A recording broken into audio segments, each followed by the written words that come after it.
नमस्कार, मैं हूं प्रवीण गौतम। दोस्तों, क्या कंगना रनौत को बीजेपी की तरफ से तीसरी बार फटकार लगने वाली है? पहले तो किसानों पर बयान के बाद बीजेपी को प्रेस नोट जारी करना पड़ा। कंगना को बोलना पड़ा कि सोच समझकर बयान दें। उसके बाद जेपी नड्डा ने कंगना रनौत को तलब किया, उनके साथ मीटिंग की, शायद समझाया होगा कि सोच समझकर बयानबाजी करें। अब ललन टॉप के साथ एक इंटरव्यू के बाद क्या कंगना को तीसरी बार फटकार पड़ सकती है? क्योंकि आरक्षण को लेकर कंगना ने ऐसा बयान दे दिया है जिसे विपक्ष निशाना बना सकता है, जिसे लेकर पीएम मोदी और बीजेपी पर गंभीर सवाल खड़े होते हैं। क्योंकि पीएम मोदी चुनाव के दौरान दावा कर रहे थे कि पिछड़े वर्ग के आरक्षण को तब तक कोई खतरा नहीं है जब तक मोदी जिंदा है। आरक्षण पर मोदी कोई चोट नहीं पहुंचने देगा, इस तरह के बयान देश के प्रधानमंत्री ने दिए थे। लेकिन आखिरकार वो कौन लोग हैं जो आरक्षण के खिलाफ हैं? तो कंगना रनौत के बयान साफ दिखाते हैं कि वो जातिगत आरक्षण के खिलाफ हैं। कंगना ने ललन टॉप के इंटरव्यू में अपनी पुरानी विचारधारा को दोहरा दिया। कंगना ने कहा कि आगे चलकर सिर्फ 3 आधार पर आरक्षण होना चाहिए: किसान, महिला और गरीब। जातिगत जनगणना और आरक्षण को लेकर कंगना ने ऐसा जवाब दिया जिसे सुनकर सौरभ द्विवेदी ने माथा पकड़ लिया और कहा कि मैडम, आप कहना क्या चाहती हैं? मैं पूछ कुछ और रहा हूं, आप जवाब कुछ और दे रही हैं। लेकिन कंगना ने ऐसा जवाब दिया जो कांग्रेस का चुनाव प्रचार ज्यादा दिखाई देता है। बीजेपी के लिए सेल्फ गोल के समान है कंगना रनौत के ऐसे इंटरव्यू। कंगना ने क्या कहा आरक्षण को लेकर? ये आज तक की खबर देखिए कि बीजेपी सांसद कंगना रनौत ने जातिगत जनगणना और आरक्षण के मुद्दे पर क्या कहा। कंगना ने कहा कि बॉलीवुड इंडस्ट्री में हमें पता ही नहीं है कि कौन से एक्टर की क्या जाति है। मेरे आसपास के लोगों की जात का कुछ पता नहीं है। जब आज तक पता नहीं किया तो अब क्यों पता करना है? जब ये कंगना पूछती है सौरभ द्विवेदी से कि अब क्यों पता करना है, तो सौरभ द्विवेदी कहते हैं कि आंकड़े सामने आएंगे तो उसके आधार पर अफर्मेटिव एक्शन उठाए जाएंगे।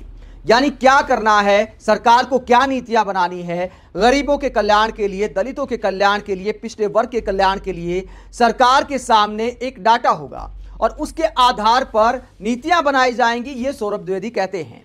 उसके बाद कंगना चिढ़ जाती है कि अगर कोई पिछड़ा है समाज में तो वो सिर्फ 3 है: किसान, महिला और गरीब। दोस्तों, इस बात के आखिरकार मायने क्या हैं? अगर किसान की बात करें तो कंगना रनौत दावा करती हैं वो खुद भी किसान है, तो क्या किसानों को आरक्षण दिया जाए तो कंगना भी इसके दायरे में आएंगी। दूसरी बात उन्होंने गरीब की। एक बड़ा पॉपुलर ओपिनियन है कि स्वर्ण गरीब भी होते हैं, हर जाति में गरीब हैं, जाति के आधार पर आरक्षण क्यों? गरीब तो हर कास्ट में है। अगर मोदी सरकार वाकई स्वर्ण गरीबों के हित में है तो जो ईडब्ल्यूएस कोटा रखा गया है वो अपने आप में एक मजाक है स्वर्ण गरीबों के साथ, क्योंकि उसमें आय की लिमिट रखी गई है 8 लाख तक। मतलब 7 लाख से ऊपर अगर आपकी आय होती है तो आपको टैक्स देना पड़ता है। लेकिन गरीबों की लिमिट है 8 लाख रुपए। ये अपने आप में स्वर्ण गरीबों के साथ मजाक है। अगर आप वाकई स्वर्ण जाति के गरीबों का भला चाहते हैं तो फिर आय की लिमिट कम करनी चाहिए, 3 लाख 4 लाख अधिकतम रखनी चाहिए। ऐसे में जो ईडब्ल्यूएस कोटा है वो अपने आप में एक मजाक नजर आता है। इसके बाद कंगना दावा करती है कि महिलाएं सबसे बड़ा पिछड़ा वर्ग हैं। दोस्तों, अपने आप में कितना मजाक है। क्या महिलाओं के खिलाफ अपराध को लेकर चर्चा हो रही थी? आर्थिक आधार पर अगर आरक्षण की बात है तो महिलाएं भी किसी परिवार का हिस्सा होती हैं। परिवार की इनकम के आधार पर किसी की आर्थिक स्थिति का अंदाजा होता है। कंगना महिला सुरक्षा और आरक्षण को आपस में जोड़ देती हैं, जिसे लेकर सौरभ द्विवेदी माथा पकड़ लेते हैं।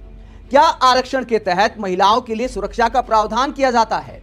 क्या जवाब देती है कंगना? एक बहुत आपको बचकाना बयान दिखाते हैं जो दिखाता है कि कैसे कैसे लोग संसद में पहुंच जाते हैं। इतना सामान्य ज्ञान नहीं है। सवाल कुछ और पूछा जाता है, जवाब कुछ और दिया जाता है और फिर राहुल गांधी को पप्पू कहा जाता है। कंगना रनौत क्या कहती है जब आरक्षण को लेकर सौरभ द्विवेदी सवाल करते हैं और कंगना महिलाओं के रेप पर पहुंच जाती हैं? क्या कहती है कंगना? महिलाओं के खिलाफ कितनी हिंसा हो रही है। मैं तो मानती हूं कि वो पिछड़ा हुआ वर्ग है, हर जगह उनके खिलाफ हिंसा हो रही है। उनको कैसे हम अपलिफ्ट नहीं करेंगे? क्या उनको हम जाति के आधार पर अपलिफ्ट करेंगे? फिर तो वो जो बाकी स्वर्ण महिलाएं रह गई उनके साथ रेप कर दें, उनको मार दें क्या? एक डॉक्टर का अगर अस्पताल में रेप होता है तो क्या आपका दिल नहीं दुखता? क्योंकि वो पिछड़ी हुई नहीं है। इसलिए अपने आप में क्या कहना चाहती है कंगना को समझ नहीं आता। सवाल पूछा जाता है आरक्षण को लेकर, दलितों को ऊपर उठाने को लेकर, और कंगना कहती है कि स्वर्ण महिलाओं को अपलिफ्ट ना करें। क्या अपलिफ्ट करने से महिलाओं के खिलाफ अपराध रुक जाएंगे? अपलिफ्ट कराने का आखिरकार महिला अपराध से क्या लेना देना है? महिलाओं की सुरक्षा कानून व्यवस्था का मसला है, अपलिफ्ट कराना आर्थिक नीतियों का मसला है। दो अलग अलग बात है। सौरभ द्विवेदी कहते हैं कि मैडम मैं आपसे सवाल कर रहा हूं कि जंगल में आग लगी है, आप कहते हैं कि पानी की कमी है। अगर स्वर्ण महिलाओं को भी आरक्षण दे दिया जाएगा तो क्या वो सुरक्षित हो जाएंगी? रेप का और आरक्षण का आखिरकार क्या लेना देना है? कंगना रनौत के अंदर इतनी कॉमन सेंस नहीं है और वो राहुल गांधी का मजाक उड़ाती है कि राहुल गांधी नशा करके संसद में आते हैं, राहुल गांधी बड़े पप्पू हैं, मतलब इस तरह के बयान देती हैं। कंगना रनौत के ऐसे उल जुलूल बयानों के बाद कांग्रेस को ज्यादा प्रचार करने की जरूरत नहीं है। बीजेपी की टेंशन बढ़ सकती है। जातिगत जनगणना और आरक्षण पर कंगना के ऐसे बयान के बाद सुप्रिया श्रीनेत ने पीएम मोदी पर निशाना साधते हुए कहा, आज फिर बीजेपी एमपी कंगना ने कहा जातिगत जनगणना बिल्कुल नहीं होनी चाहिए। करनी ही क्यों है? क्यों पता करनी है जाति? मेरे आसपास जाति जैसा कुछ है ही नहीं। मैडम आप ठहरी स्वर्ण, अमीर, स्टार, सांसद, आप क्या जाने एक दलित, पिछड़ा, आदिवासी या गरीब जनरल कास्ट की हालत। पूरा वक्तव्य जरूर सुनिए और अब तो मोदी जी चुप्पी तोड़िए। हमें नहीं तो अपने घटक दलों जेडीयू और एलजेपी चिराग पासवान को तो अपना स्टैंड बताइए। कंगना रनौत के ऐसे बयान आखिरकार बीजेपी के लिए कैसे हानिकारक हैं? पब्लिक इस पूरे मसले पर क्या कहती है इस इंटरव्यू को देखने के बाद? यह है सस्ता नशा का बेहतरीन उदाहरण। थोड़ी देर में बीजेपी की ओर से चेतावनी आने वाली है प्रभु, पब्लिक मजे ले रही है। अगर जाति का पता नहीं करना तो जाति प्रमाण पत्र क्यों बांट रहे हैं? रिकॉर्ड में जाति होगी लेकिन उसकी गिनती नहीं होगी। बाहरी सांसद, ये गई है पगला, इसको भेज दो पागल खाना। इनको क्या वाकई में नहीं पता कि दलित और अन्य पिछड़ी जातियां अमीर भी हों तो भी उनके साथ भेदभाव होता है। दलित अपने पैसे खर्च करके भी वो सब कुछ नहीं कर पाते जो बाकी करते हैं। बीजेपी को विपक्ष की जरूरत ही नहीं लुटिया डुबोने के लिए। बहुत जल्दी इनको रोका जा सकता है क्योंकि फ्री में कांग्रेस का प्रचार हो रहा है। तो पब्लिक कटाक्ष कर रही है कि कंगना के बयान कांग्रेस को फायदा पहुंचा रहे हैं।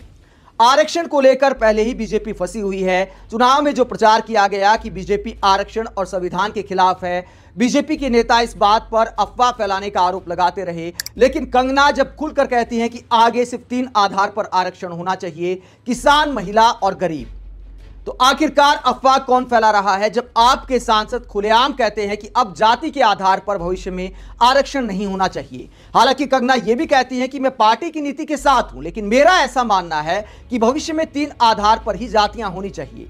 आखिरकार इस बयान के मायने क्या हैं? कंगना रनौत पहले भी खुलकर यह लिख चुकी हैं कि जाति के आधार पर भविष्य में आरक्षण नहीं होना चाहिए।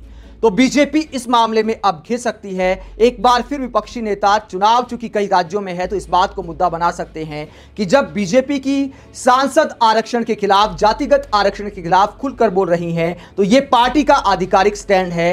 पीएम मोदी इस बारे में क्या सोचते हैं, साफ करना चाहिए। ऐसे में हो सकता है बीजेपी आलाकमान एक बार फिर कंगना को बोले कि मैडम अगर आप ऐसे ही बयान देते रहना है तो अपनी फिल्म का प्रमोशन छोड़िए, पार्टी का कुछ ध्यान कीजिए। आप इस पूरे मसले पर क्या सोचते हैं? कंगना रनौत ने जिस तरह महिला अपराध को आरक्षण से जोड़ दिया, मानो आरक्षण के तहत महिलाओं को पुलिस सिक्योरिटी का भी प्रावधान किया जाता है। आप इस पूरे मसले पर क्या सोचते हैं? कमेंट बॉक्स में अपनी राय जरूर दें। अगर आप हमारी पत्रकारिता को पसंद करते हैं तो थैंक्स के ऑप्शन का इस्तेमाल कर सकते हैं। इसके अलावा वीडियो को लाइक करें, चैनल को सब्सक्राइब करें। नमस्कार।